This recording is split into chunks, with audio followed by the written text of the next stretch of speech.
তো সেই দিক থেকে সেই কারেন্ট অ্যাফেয়ার্সটা তোমাদের হাইলি ইম্পর্টেন্ট হয়েছে, সেটা আমাদের এক্সামে আসার জন্য ভীষণ ইম্পর্টেন্ট একটা কারেন্ট অ্যাফেয়ার্স। সেক্ষেত্রে তোমরা দেখতে পাবে আমাদের বিশেষ কিছু ইম্পর্টেন্ট টপিক্স রয়েছে, সেই টপিকের মধ্যে থেকে তোমাদের বারবার কারেন্ট অ্যাফেয়ার্স বিভিন্ন এক্সামে ঘুরিয়ে ফিরিয়ে আসতে থাকে। সো ফুড এসআইয়ের এক্সাম একদম সামনে এখানে রয়েছে, আর তোমরা প্রত্যেকেই জানো এখানে ভ্যাকেন্সি অনেকটাই কম এসেছে, তুলনামূলকভাবে ফর্ম ফিল আপ অনেক বেশি হয়েছে, সেই জন্য এই এক্সামের কম্পিটিশনটা অনেক বেশি হাই হতে চলেছে। আর এই হাই কম্পিটিশনে প্রত্যেকটা এক্সামের মতো এই এক্সামেও কারেন্ট অ্যাফেয়ার্সটা ভীষণ হারে ইম্পর্টেন্ট হয়েছে। তো সেই দিক থেকে ম্যাক্সিমাম স্টুডেন্ট বুঝতে পারে না যে কী কী টপিক এখানে পড়তে হবে, দি মোস্ট ইম্পর্টেন্ট টপিক কী কী হতে পারে কারেন্ট অ্যাফেয়ার্স থেকে। দেখো কারেন্ট অ্যাফেয়ার্সে তো প্রচুর পরিমাণে টপিক রয়েছে, বাট আসে এক্সামে কোনগুলো থেকে? দেখবে বেশ কিছু ইম্পর্টেন্ট টপিক্স রয়েছে যেগুলো থেকে ম্যাক্সিমাম টাইম বিভিন্ন এক্সামে কোয়েশ্চেন আসতে থাকে। সো আমাদের সিলেক্টিভ কিছু টপিকই পড়তে হবে, কত মাসের কারেন্ট অ্যাফেয়ার্স পড়তে হবে না পড়তে হবে প্রত্যেকটা জিনিস নিয়ে আজকে আমি আলোচনা করব। ইনফ্যাক্ট আগেরবার ফুড এসআইতে কারেন্ট অ্যাফেয়ার্স থেকে কীরকম ওয়েটেজ ছিল এবং কোন কোন জায়গা থেকে তোমাদের কোয়েশ্চেন দেখা যাচ্ছিল প্রত্যেকটা জিনিস নিয়ে আমি আজকে আলোচনা করব। তো চলো ভিডিওটা শুরু করা যাক। নমস্কার, আমি রিবান, ওয়েলকাম টু বিদ্যা ঘোষ। সো প্রথমেই চলে আসি তোমাদের কতদিনের কারেন্ট অ্যাফেয়ার্স পড়তে হবে। দেখো তোমাদের কারেন্ট অ্যাফেয়ার্স এক্ষেত্রে খুব বিশাল কিছু হাইফাই পুরনো কারেন্ট অ্যাফেয়ার্স পড়ে খুব একটা বেশি লাভ নেই, কারণ দেখো খুব বেশি পুরনো কারেন্ট অ্যাফেয়ার্স দিলে অতগুলো মুখস্থ রাখা পসিবল হয় না। তো সেদিক থেকে আমরা অত পুরনো কারেন্ট অ্যাফেয়ার্স মুখস্থ করতে পারবো না, সেই জন্য আমি বলি তোমাদের বিশেষ করে লাস্ট 6 মাসের কারেন্ট অ্যাফেয়ার্স তোমরা পড়বে এবং লাস্ট 4 মাসের কারেন্ট অ্যাফেয়ার্স খুব বেশি জোর দিয়ে পড়ে রাখবে। এখান থেকে তোমরা ম্যাক্সিমাম কোশ্চেন লাস্ট 4 মাস থেকে দেখতে পাবে এবং কিছু কিছু কোশ্চেন থাকবে যেটা হয়তো তোমাদের 6 মাস পুরনো। আর এমন কিছু কারেন্ট অ্যাফেয়ার্স তোমরা পেয়ে থাকবে এক্সামে যেটা হয়তো 1 বছর বা 2 বছর পুরনো, হয়তো বিশেষ কোনো গেম বা বিশেষ কোনো বড় একটা ইভেন্ট যেটা হয়তো 1 বছর বা 2 বছর আগে অনুষ্ঠিত হয়ে গেছিলো, ওই টাইমের কারেন্ট অ্যাফেয়ার্স তোমাকে হয়তো দিতে পারে হার্ডলি। তো সেদিক থেকে কোনো রকম কোনো বড় ইভেন্ট বা বড় গেম যদি কোনো রকমভাবে হোস্ট হয়ে থাকে 2 বছর বা 1 বছর আগে, তো সেই ক্ষেত্রে তোমরা লাস্ট সেটা মুখস্থ করে রাখতে পারো। সো খুব বিশাল কিছু পুরনো কারেন্ট অ্যাফেয়ার্স পড়ার দরকার নেই, ম্যাক্সিমাম তোমরা এক্সাম থেকে 6 মাস আগের অবধি কারেন্ট অ্যাফেয়ার্স পড়ে রাখো এবং লাস্ট 4 মাসকে খুব ভালো মতো পড়ে রাখো। সো এবার আসি দি মোস্ট ইম্পর্টেন্ট কারেন্ট অ্যাফেয়ার্সের টপিক নিয়ে। দেখো কারেন্ট অ্যাফেয়ার্সের প্রচুর টপিক হয়ে থাকে, সেক্ষেত্রে তোমরা প্রচুর পরিমাণে কারেন্ট অ্যাফেয়ার্স পড়তে পারো। ইনফ্যাক্ট অনেক চ্যানেল রয়েছে, অনেক জায়গা রয়েছে যেখানে তোমাদের প্রচুর ম্যাগাজিন রয়েছে যেগুলোতে তোমাদের মান্থলি 300-400 করে কারেন্ট অ্যাফেয়ার্স দেওয়া হয়, বাট লিটারালি আমাদের এক্সামের জন্য এত কিছু ইম্পর্টেন্ট হয় না। সেক্ষেত্রে তোমরা দেখতে পাবে আমাদের বিশেষ কিছু ইম্পর্টেন্ট টপিক্স রয়েছে, সেই টপিকের মধ্যে থেকে তোমাদের বারবার কারেন্ট অ্যাফেয়ার্স বিভিন্ন এক্সামে ঘুরিয়ে ফিরিয়ে আসতে থাকে। তো আমাদের সেই ইম্পর্টেন্ট টপিকগুলো জেনে নেওয়া ভীষণই জরুরি। সো ইম্পর্টেন্ট কারেন্ট অ্যাফেয়ার্সের টপিকগুলো আলোচনা করার আগে মক টেস্ট রিলেটেড একটা সূচনা রয়েছে যেটা আমি একটু আলোচনা করিনি। সো প্রথমেই তোমাদের বলে দিই, উইদাউট মক টেস্ট তোমরা প্রিপারেশন করলে তোমাদের সিলেকশন হওয়া মুশকিল রয়েছে, কারণ মক টেস্ট দিলেই তোমরা বুঝতে পারবে যে তোমাদের কোথায় কোথায় ইমপ্রুভমেন্ট করতে হবে। ইনফ্যাক্ট তোমরা প্রত্যেকটা জিনিসকে ভালো মতো অ্যানালাইসিস করে ইমপ্রুভমেন্ট করতে পারবে। আর রেগুলার তোমরা মক টেস্ট দিলে তোমরা দেখতে পাবে তোমাদের কোশ্চেন সম্পর্কে আইডিয়া অনেকটা বেশি বেড়ে যাচ্ছে এবং তোমাদের এই আইডিয়া বেড়ে গেলে অটোমেটিক দেখবে তোমাদের স্পিডটাও ইনক্রিজ হয়ে যাচ্ছে। আর তোমরা প্রত্যেকে জানো টেক্সট বুকের মক টেস্টের ব্যাপারে one of the best mock test platform text book. So text বুকের পাস তোমরা কিনলে তোমরা এখান থেকে বিভিন্ন আলাদা আলাদা এক্সাম মক টেস্ট দিতে পারবে। সেক্ষেত্রে আমাদের ওয়েস্ট বেঙ্গলের যে কোনো এক্সাম হতে পারে, ফুড এসআই, মিসেলিনিয়াস, ক্লার্কশিপ, ডব্লিউবির এক্সাম, সিজিএল, সিএইচএসএল, এমডিএস, যে কোনো এক্সাম, রেলওয়ের এক্সাম, যা যা এক্সাম এখন এই মুহূর্তে বর্তমানে আসতে চলেছে প্রত্যেকটা এক্সামে তোমরা পাস একসাথে পেয়ে যাচ্ছ। এক্ষেত্রে সো একটা পাসে প্রত্যেকটা এক্সাম কভার করা হয়ে যাবে। আর তোমরা এখানে 12টা প্লাস ল্যাঙ্গুয়েজে মক টেস্ট পেয়ে যাবে। সেক্ষেত্রে তোমরা বেঙ্গলি, ইংলিশ যে যে ভার্সনে মক টেস্ট দিতে যাও প্রত্যেকটা ভার্সনে তোমরা মক টেস্ট পেয়ে যাবে। 7 থেকে 9 তারিখ পর্যন্ত এদের একটা সেল চলছে, আর সেদিক থেকে তোমরা এখানে দেখতে পাচ্ছ যে 404 টাকা হয়ে গেছে এদের মক টেস্টের প্রাইস। আর এর সঙ্গে তোমরা যদি এই কোডটা অ্যাপ্লাই করো, বিদ্যা কোষ কোডটা অ্যাপ্লাই করলে তোমরা ডাইরেক্টলি 10% ডিসকাউন্ট পেয়ে যাবে। আর টেক্সট বুকের এই পাস কোডটা আমি রিকমেন্ড করছি। নরমাল মক টেস্টে ফুল লেন্থ টেস্ট পেয়ে থাকো, আদার্স চ্যাপ্টার ওয়াইজ টেস্ট পেয়ে থাকো, সেটার সঙ্গে তোমরা এখানে কি পাবে, প্রিভিয়াস ইয়ার কোশ্চেন তোমরা এখানে পেয়ে যাবে, যেটা হাইলি ইম্পর্টেন্ট। সেই জন্য আমি বলছি এই পাস কোডটা তোমরা অনেকেই যারা নিতে চাইছো ডেফিনেটলি নিয়ে নিতে পারো, তোমাদের প্রিপারেশনের জন্য যথেষ্ট বেশি হেল্প হয়ে যাবে। ইনফ্যাক্ট যারা ফুড এসআই এর জন্য প্রিপারেশন করছো তাদের জন্য হাইলি এই লাস্ট যে 1 মাস পরে রয়েছে, এই 1 মাসের মধ্যে এই পাসটা ভীষণ হারে ইম্পর্টেন্ট হয়ে যাচ্ছে। যেহেতু আজ রাত 12টা অবধি সেল চলছে, সেক্ষেত্রে তোমরা এই ডিসকাউন্টেড প্রাইসে আজকে এই সেলের মধ্যে কিনে নিলে মক টেস্টটা পেয়ে যাবে। আর এই বিদ্যা কোষ কোডটা অ্যাপ্লাই করলে তোমরা আরো 10% এক্সট্রা ডিসকাউন্ট পেয়ে যাবে। ডেসক্রিপশনে লিংক থাকছে, লিংকে তোমরা ডাইরেক্ট ক্লিক করলে ডাইরেক্ট মক টেস্টে পৌঁছে যাবে। তো চলো এবার ইম্পর্টেন্ট টপিকসে ফেরত আসা যাক। সো কারেন্ট অ্যাফেয়ার্সের দি মোস্ট ইম্পর্টেন্ট টপিকগুলো কি কি আছে সেটা একটু দেখে নিই। সো কোনো কারেন্ট অ্যাফেয়ার্সের আগে যদি তোমাদের ফার্স্ট ওয়ার্ডটা লেগে যায়, সেক্ষেত্রে সেই কারেন্ট অ্যাফেয়ার্সটা তোমাদের জন্য ভীষণ হারে ইম্পর্টেন্ট হয়ে যায়। আর এই ফার্স্টের ক্ষেত্রে যদি কোনো রকমভাবে কোনো ওমেন চলে আসে, মানে কোনো ওমেন কোনো কিছুতে ফার্স্ট হয়েছে, তো সেই দিক থেকে সেই কারেন্ট অ্যাফেয়ার্সটা তোমাদের হাইলি ইম্পর্টেন্ট হয়েছে, সেটা আমাদের এক্সামে আসার জন্য ভীষণ ইম্পর্টেন্ট একটা কারেন্ট অ্যাফেয়ার্স। সো লাস্ট 6 মাসের মধ্যে যে ধরনের ফার্স্ট মেল ফার্স্ট ফিমেল এই ধরনের কারেন্ট অ্যাফেয়ার্স রয়েছে, বা ফার্স্ট কোনো স্টেডিয়াম উদ্বোধন হয়েছে বা এই ধরনের কিছু, মোট কথা কোনো রকমভাবে কোনো ফার্স্ট কিছু হয়েছে, সেটা তোমরা ভালো মতো পড়ে রাখবে।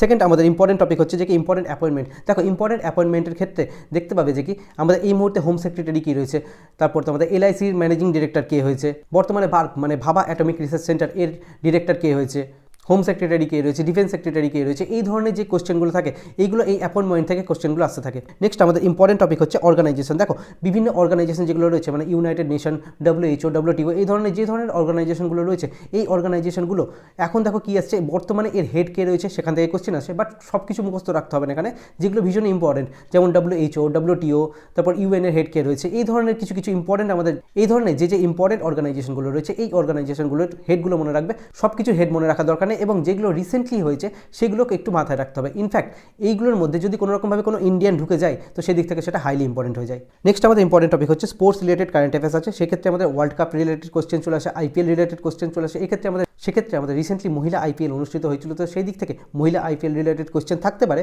বাকি তোমাদের অলিম্পিক রয়েছে, প্যারা অলিম্পিক রয়েছে, ইন্ডিয়া কিসে মেডেল পেয়েছে, কটা মেডেল পেয়েছে, এই সমস্ত জিনিসগুলো একটু খেয়াল রাখবে, একটু প্যারা অলিম্পিকের দিকে বেশি জোর দেবে। আর এর সঙ্গে রয়েছে বিভিন্ন ধরনের গ্র্যান্ড স্ল্যাম, উইম্বলডন ওপেন রয়েছে, ফ্রেঞ্চ ওপেন রয়েছে, US ওপেন রয়েছে, তো কোন ওপেনে কে বিজেতা হয়েছে, মেল এবং ফিমেল এই দুটো মনে রাখবে। ইনফ্যাক্ট তারা কোন কোন জায়গা থেকে বিলং করে সেই জিনিসটা আমাদের একটু মনে রাখতে হবে, কারণ এইখান থেকে একটু ডিপে কোশ্চেন হচ্ছে।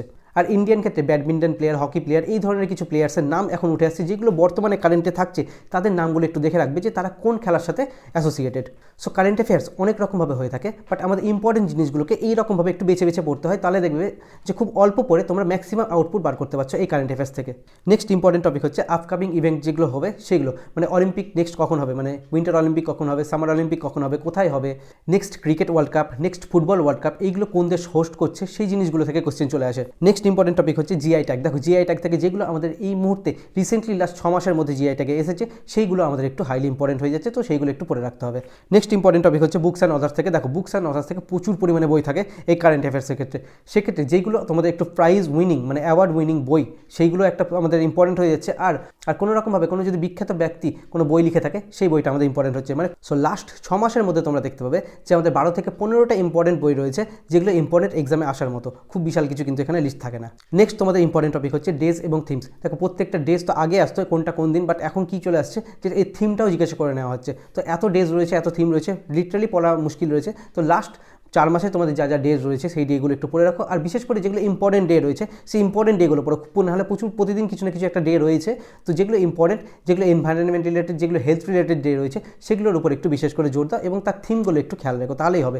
নেক্সট আমাদের ইম্পর্টেন্ট টপিক হচ্ছে CM এবং গভর্নর, যেগুলো রিসেন্টলি পরিবর্তন হয়েছে সেইগুলো পড়বে, বাকি আদার্স কিছু পড়ার এখান থেকে দরকার নেই। তারপরে চলে আসছে খুব বিশাল একটা ইম্পর্টেন্ট টপিক, সেটা হচ্ছে award and honours. Award and honours থেকে আমাদের কোশ্চেন আসে না, মানে বিভিন্ন প্রাইজ, বিভিন্ন অ্যাওয়ার্ড যেগুলো পাওয়া যাচ্ছে সেগুলো থেকে, সেক্ষেত্রে তোমরা নোবেল প্রাইজ খুব ভালো মতো পড়বে। ইনফ্যাক্ট নোবেল প্রাইজের হিস্ট্রি মানে সব থেকে প্রথম নোবেল কে কোন কিসে পেয়েছিল ইন্ডিয়া রিলেটেড, ইন্ডিয়ার রেসপেক্টে, সেইগুলো একটু পড়ে রাখবে। আর এর সঙ্গে মানে পদ্ম যে অ্যাওয়ার্ডগুলো রয়েছে পদ্ম অ্যাওয়ার্ডগুলো ভালো মতো পড়ে রাখবে। ইনফ্যাক্ট বাকি যে আমাদের বিভিন্ন সেক্টরে বিভিন্ন ধরনের অ্যাওয়ার্ড দেওয়া হয়, যেমন পুলিটজার কিসে দেওয়া হয় এবং পুলিটজার প্রাইজ সব থেকে প্রথম কে পেয়েছিল, এই ধরনের কিছু কোশ্চেন দেখতে পাওয়া যাচ্ছে। ভারতরত্ন সব থেকে প্রথম কে পেয়েছিল, এই ধরনের কোশ্চেন যা যা দেখা যায়, কবে থেকে দেওয়া হচ্ছে মানে কোন সাল থেকে এটা দেওয়া হচ্ছে, এই ধরনের কোশ্চেনগুলো একটু দেখে রাখবে। বাকি তো কারেন্ট অ্যাফেয়ার্সে যা যা অ্যাওয়ার্ড আসছে, যা যা প্রাইজ আসছে সেগুলো একটু পড়ে রাখবে। আর অবভিয়াসলি একটু দেখবে যেগুলো একটু হাটকে টাইপের থাকে, যেমন হয়তো যেগুলো জেনারেলি আমরা পড়ি না, যেগুলো দেখবে একটু অন্যরকম প্রাইজ, মানে যেগুলো একটু কম আলোচিত, ওই ধরনের প্রাইজগুলো কিন্তু এখন তুলে দেওয়া হচ্ছে, তো সেই প্রাইজগুলোকেও একটু খেয়াল রাখবে। নেক্সট আমাদের ইম্পর্টেন্ট টপিক হচ্ছে ফেস্টিভ্যাল থেকে। দেখো ফেস্টিভ্যাল বলতে তোমাদের এখানে কারেন্ট অ্যাফেয়ার্স রিলেটেড, মানে বর্তমানে এই লাস্ট 4 মাসের মধ্যে যা যা ইম্পর্টেন্ট ফেস্টিভ্যাল হয়েছে সেইগুলো থেকে কিন্তু কোশ্চেন আসার সম্ভাবনা ম্যাক্সিমাম থাকে। তো কারেন্ট অ্যাফেয়ার্স ওরিয়েন্টেড যা যা ফেস্টিভ্যাল এসেছে সেই ফেস্টিভ্যালগুলোকে একটু ভালো মতো দেখে রাখবে, তাহলেই হবে। নেক্সট হচ্ছে গভর্নমেন্ট স্কিম। দেখো স্কিম যা যা রয়েছে, কিছুদিন আগে দেখা যাচ্ছিল যে স্কিম থেকে কোশ্চেন আসছিল, বাট রিসেন্টলি হয়তো স্কিমের কোশ্চেনগুলো একটু থেমে গেছে, তো সেদিক থেকে এটা বলা যাচ্ছে না যে স্কিম থেকে কোশ্চেন আসবে কি আসবে না, স্টিল একটু পড়ে রাখা ভালো। নেক্সট ইম্পর্টেন্ট টপিক হচ্ছে বাজেট। দেখো বাজেট থেকে এত কিছু রয়েছে যেগুলো মুখস্থ করার একটু চাপ রয়েছে, বাট এত কিছু মুখস্থ করার দরকার নেই। তোমরা জাস্ট এখানে হেলথ সেক্টরে, তারপর এডুকেশনে, বিভিন্ন যে ইম্পর্টেন্ট সেক্টরগুলো রয়েছে, কোন কোন সেক্টরে কত করে টাকা রাখা হয়েছে, জাস্ট একটু দেখে রাখবে, যেন অপশন এলে তোমরা অপশনের থ্রুতে বুঝতে পারো যে হ্যাঁ এরকম কিছু একটা নাম্বার আমি দেখেছিলাম, ব্যাস এর থেকে বেশি কিছু করার দরকার নেই, খুব বিশাল লোড নেওয়ার দরকার নেই এই বাজেট নিয়ে। ওকে, নেক্সট আমাদের ইম্পর্টেন্ট টপিক হচ্ছে আর্ট অ্যান্ড কালচার। আবার আমি বলবো এই আর্ট অ্যান্ড কালচার থেকে যেগুলো কারেন্ট অ্যাফেয়ার্সে ইম্পর্টেন্ট এসেছে, যেগুলো এই লাস্ট 6 মাস 4 মাসের মধ্যে কারেন্ট অ্যাফেয়ার্সে এসেছে, শুধুমাত্র ওইগুলি পড়ো, আদারওয়াইজ বেশি কিছু পড়তে যাও না, নাহলে প্রচুর আর্ট অ্যান্ড কালচার রয়েছে যেগুলো তোমরা অলরেডি স্ট্র্যাটেজিকেতে পড়ছো। তারপরে আমাদের ইম্পর্টেন্ট টপিক হচ্ছে EVS রিলেটেড, মানে এনভায়রনমেন্ট সায়েন্স রিলেটেড, মানে EVS রিলেটেড যে কটা কারেন্ট অ্যাফেয়ার্স এসছে, মানে সেক্ষেত্রে তোমাদের বর্তমানে আমাদের সাইক্লোন হয়ে যেতে পারে বিভিন্ন ধরনের, তো সেই সাইক্লোনগুলো কোথায় দেখা গেছে, মানে 2024-এর প্রথম সাইক্লোন কোথায় দেখা গেছে, এই ধরনের কোশ্চেন কিন্তু থাকতে পারে। তো সেই ক্ষেত্রে তোমরা EVS রিলেটেড মানে environment related related current affairs যা যা পাচ্ছ সেগুলো একটু দেখে রাখবে। তারপরে আমাদের ইম্পর্টেন্ট টপিক হচ্ছে ইন্ডেক্স এবং র্যাঙ্কিং, মানে ইন্ডিয়া কোন ইন্ডেক্সে কত নাম্বার র্যাঙ্কে রয়েছে, হাঙ্গার ইন্ডেক্সে কত, পাসপোর্ট ইন্ডেক্সে কত, ইজ অফ ডুইং বিজনেসে কত। তো এই ধরনের র্যাঙ্কিং থেকে কোশ্চেন আসে, তো সেইগুলো দেখে খুব বিশাল কিছু হেরফের হয়ে যায় না, বাট একটু একটু 1-2 নাম্বার র্যাঙ্ক হয়তো উপর নিচে হতে থাকে। কেউ যদি একবার পড়ে রাখো তাহলে দেখবে সেকেন্ড টাইম পড়তে খুব একটা বেশি অসুবিধা হবে না, খুব ইজিলি মুখস্থ করা যায় এইগুলো। নেক্সট হচ্ছে আমাদের লাস্ট এবং ইম্পর্টেন্ট টপিক, এটা হচ্ছে কি আমাদের ডিফেন্স এক্সারসাইজ। দেখো ডিফেন্স এক্সারসাইজ মানে মিলিটারি এক্সারসাইজ যা যা হয়েছে, মানে যেগুলো তোমাদের সাম্প্রতিক মহড়া বলে সম্ভবত বাংলাতে। তো এই ডিফেন্স এক্সারসাইজগুলো যেগুলো রয়েছে এগুলো একটু ভালো মতো পড়ে রাখবে, কারণ এখান থেকে কোশ্চেন দেখা যায়। ইনফ্যাক্ট দেখবে এই ডিফেন্স এক্সারসাইজগুলো কিন্তু চেঞ্জ হয় না, মানে ডেজার্ট ইগল যার সাথে হচ্ছে তার সাথে হচ্ছে, ইয়োদ্ধে অভিয়াস যার সাথে হচ্ছে তার সাথে হচ্ছে, এরকমভাবে থাকে। তো খুব বিশাল কিছু চেঞ্জ হয় না এইগুলো। তো এইগুলো দেখবে যে রিসেন্টলি কোন জায়গাতে হচ্ছে সেটা একটু খেয়াল রাখবে, আর কোন মিলিটারি এক্সারসাইজ কোন দেশের সাথে হয় সেটা একটু খেয়াল রাখবে, তাহলেই হবে ব্যাস। সো এর থেকে বেশি প্রচুর পরিমাণে টপিক রয়েছে, তোমরা চাইলে পড়তেই পারো, বাট এই কটা টপিক আমি মনে হয় 15টা হয়তো টপিক দিয়েছি, এই 15টা-16টা যা টপিক দিলাম এই কটা টপিকের মধ্যে তোমাদের কারেন্ট অ্যাফেয়ার্স ম্যাক্সিমাম এক্সামে ঘুরিয়ে ফিরিয়ে আসতে থাকে।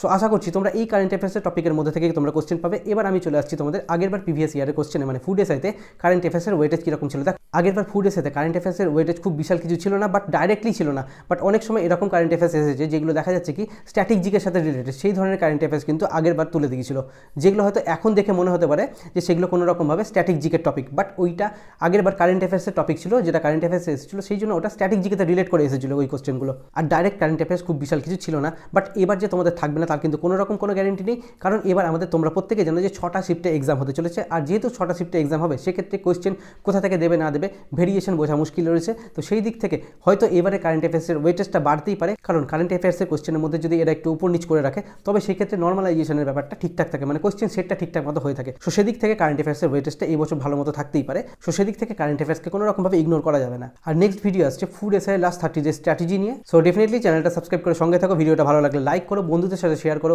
যেন চ্যানেলটা আরও গ্রোথ পায় এবং আমি তোমাদের জন্য আরও বেটার কিছু নিয়ে আসতে পারি। সো দেখা হচ্ছে আমাদের নেক্সট ভিডিওতে। Thank you.